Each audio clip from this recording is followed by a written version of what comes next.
Welcome traders. जय हिंद। क्या Nifty अब एक मेजर ब्रेकआउट से बिल्कुल करीब है या 24,400 का जोन एक बार फिर बुल्स की रैली को रोक देगा? पिछले हफ्ते मार्केट ने स्ट्रॉन्ग रिकवरी दिखाई, लेकिन अब असली सवाल ये है कि आने वाले हफ्ते में निफ्टी ब्रेकआउट करेगा या रेंज में कंसोलिडेट करेगा। तो वीडियो को एंड तक ज़रूर देखिए। अब क्विकली नज़र डालते हैं मार्केट रिकैप पर, क्योंकि पिछले हफ्ते निफ्टी में जो हुआ वो सरफेस पर जितना सिंपल दिख रहा है एक्चुअली उतना सिंपल था नहीं। अगर आप सिर्फ वीकली क्लोजिंग देखें तो लगेगा कि मार्केट ने बस हल्का सा करेक्शन दिया, लेकिन चार्ट्स को थोड़ा क्लोजली देखें तो मार्केट जब 24,600 के आसपास आ गया था वहां सेलर काफ़ी बार बार एक्टिव हुए थे। हर attempt to move higher was met with profit booking. लेकिन इंटरेस्टिंग पार्ट यहाँ से ही स्टार्ट होता है। जब मार्केट नीचे आया बायर्स ने डिप को कम्प्लीटली अबेंडन नहीं किया। लोअर लेवल्स पर बाइंग आती रही और फ्राइडे को भी निफ्टी ने रिकवरी के साथ अराउंड 24,400 पर वीक एंड किया था। अब चार्ट पर एक और चीज़ नोटिस कर सकते हैं कि जो 20 डे और 50 डे मूविंग एवरेज है वहाँ पर ही मार्केट आके खड़ा हुआ है। मतलब अब एक ऐसा जोन में जहाँ पर नेक्स्ट मूव काफ़ी इंपॉर्टेंट होने वाला है। और इसी वजह से मार्केट के लिए 24,300 का लेवल काफ़ी इंपॉर्टेंट बना हुआ है। अगर ये जोन होल्ड होता है तो बुल्स के पास मार्केट को दोबारा हायर लेवल्स की तरफ पुश करने का चांस बना हुआ है। और अगर 24,500 के आसपास जो रेजिस्टेंस है उसके ऊपर अगर स्ट्रॉन्ग ब्रेकआउट मिलता है तो पिक्चर सडनली काफ़ी इंटरेस्टिंग हो सकती है, क्योंकि बाद में शॉर्ट सेलर्स को अपनी पोजीशंस कवर करनी पड़ सकती है और फ्रेश बायर्स भी मार्केट में एंटर कर सकते हैं। लेकिन कहानी का दूसरा साइड भी है। अगर सपोर्ट ज़ोन ब्रेक होता है तो जो रिकवरी अभी तक हेल्दी लग रही थी वो एक फेल्ड बाउंस में कन्वर्ट हो सकता है और फिर मार्केट दोबारा लोअर लेवल्स को टेस्ट कर सकता है। अगर हम मोमेंटम की तरफ देखें तो आरएसआई भी रफली 50 के आसपास है। मतलब अभी मार्केट ओवरबॉट नहीं है और ना ही ओवरसोल्ड। यहीं अगर बुल्स को ट्रिगर मिलता है तो मोमेंटम के पास अपसाइड के लिए काफ़ी अभी रूम बना हुआ है। तो पिछले हफ्ते की स्टोरी सिंपल है। बेयर्स रेजिस्टेंस पर एक्टिव रहे हैं और लेकिन बुल्स ने सपोर्ट काफ़ी कंप्लीटली लूज नहीं किया है।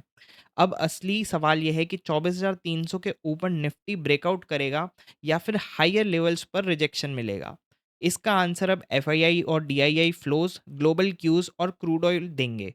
तो चलिए देखते हैं ग्लोबल मार्केट्स अगले हफ्ते निफ्टी को सपोर्ट करेंगे या पिक्चर बदल सकती है। अब ग्लोबल मार्केट्स पर नज़र डालते हैं, क्योंकि अगले हफ्ते निफ्टी को डायरेक्शन देने में ये क्यूज काफ़ी इंपॉर्टेंट रहेंगे। सबसे पहले यूएस मार्केट चार्ट पर देखें तो नेस्डेक अभी भी स्ट्रॉन्ग अप ट्रेंड में है और रीसेंट हाइस के आसपास कंसोलिडेट कर रहा है। ये इंपॉर्टेंट है क्योंकि ग्लोबल टेक सेंटिमेंट स्ट्रॉन्ग रहने का डायरेक्ट बेनिफिट इंडियन आईटी और हाई बीटा स्टॉक्स को मिल सकता है। लेकिन डाउ का चार्ट कंपैरेटिवली वीक है। रीसेंट सेशन में डाउ में क्लियर मोमेंटम नहीं है और इंडेक्स लोअर लेवल के आसपास कंसोलिडेट कर रहा है। यानी यूएस मार्केट एक मिक्स सिग्नल दे रहा है, जिसमें टेक्नोलॉजी स्ट्रॉन्ग है बट ब्रॉडर मार्केट में क्वेश्चन बना हुआ है। अगर नेस्डैक अपने हाइस के आसपास सस्टेन करता है तो निफ्टी को एक पॉजिटिव ग्लोबल बैकड्रॉप बना रहने का एक संभावना है। अब आते हैं ऑयल पर, जो अगले हफ्ते का वाइल्ड कार्ड हो सकता है। चार्ट में क्रूड रफली 82 से 83 डॉलर के जोन में है और रीसेंट लोस से रिकवर कर रहा है। अभी इमीडिएट पैनिक नहीं है, लेकिन मोमेंटम दोबारा अपसाइड की तरफ शिफ्ट होता हुआ दिखे तो इंडियन जैसी ऑयल इंपोर्टिंग इकोनॉमी के लिए प्रेशर बढ़ सकता है। मेरे लिए यहाँ $85 के आसपास का मूव इम्पॉर्टेंट होगा। अगर क्रूड इस जोन के ऊपर सस्टेन करता है तो इन्फ्लेशन और रुपी मार्जिन्स के थ्रू निफ्टी पर प्रेशर आ सकता है। अब नज़र डालते हैं एक इंटरेस्टिंग चार्ट की तरफ, निके की तरफ। निके ने रीसेंट करेक्शन के बाद स्ट्रॉन्ग रिकवरी दिखाई और अब 68,000 के लेवल पर ट्रेड कर रहा है। यानी Asian risk appetite completely weak नहीं है।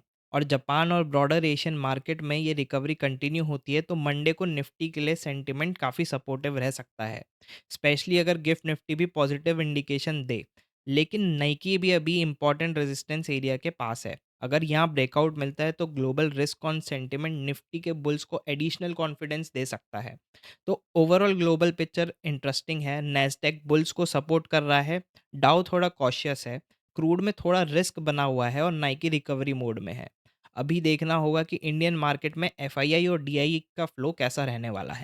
अब बात करते हैं मार्केट के सबसे इंपॉर्टेंट ड्राइवर में से एक की, एफआईआई और डीआईआई फ्लो की। यहाँ स्टोरी थोड़ी इंटरेस्टिंग है। अगर आप चार्ट देखें तो जुलाई के एंड तक एफआईआई का बिहेवियर काफ़ी वॉलेटाइल था। कभी हैवी सेलिंग, कभी हैवी बाइंग। इसी पीरियड में निफ्टी भी काफ़ी प्रेशर में रहा था। लेकिन अगस्त में पिक्चर ग्रेजुअली इम्प्रूव होती दिखी।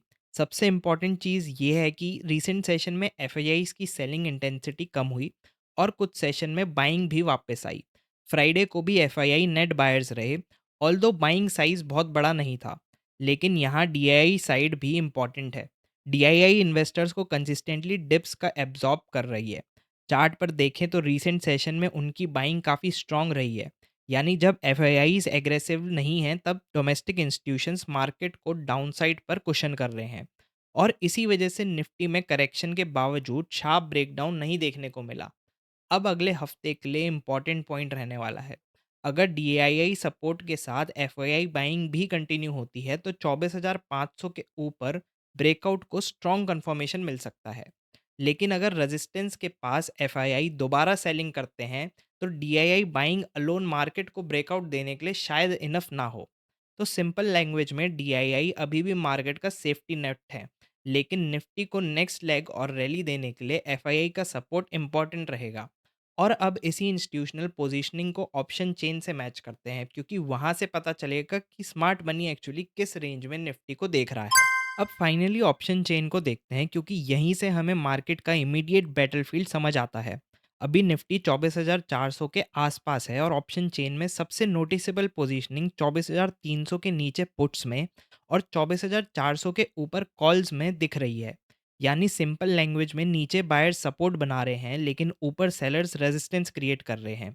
24,300 पर स्ट्रॉन्ग पुट ओआई है और 24,400 के बाद कॉल ओआई काफ़ी हैवी होता जा रहा है, स्पेशली 24,500 पर।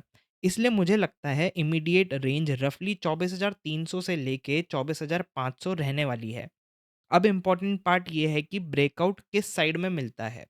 24,500 के ऊपर सस्टेन्ड मूव होता है तो फिर कॉल राइटर्स की पोजीशन अनवाइन हो सकती है, जिससे शॉर्ट कवरिंग मार्केट को 24,600 और उसके बाद 24,750 की तरफ पुश कर सकता है।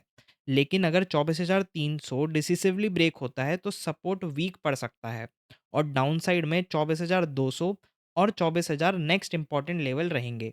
तो पूरे एनालिसिस को अगर एक लाइन में समराइज करें तो 24,300 फ्लोर होने वाला है और 24,500 एक सीलिंग। जब तक निफ्टी इस रेंज के अंदर है, वॉलेटिलिटी और कंसोलिडेशन नॉर्मल है। लेकिन रेंज के बाहर सस्टेन्ड ब्रेकआउट या ब्रेकडाउन मिलता है तो next directional move relatively fast हो सकता है। अब आप बताओ, आपके हिसाब से निफ्टी अगले हफ्ते 24,500 के ऊपर ब्रेकआउट करेगा या नहीं? कमेंट में अपना व्यू ज़रूर बताना।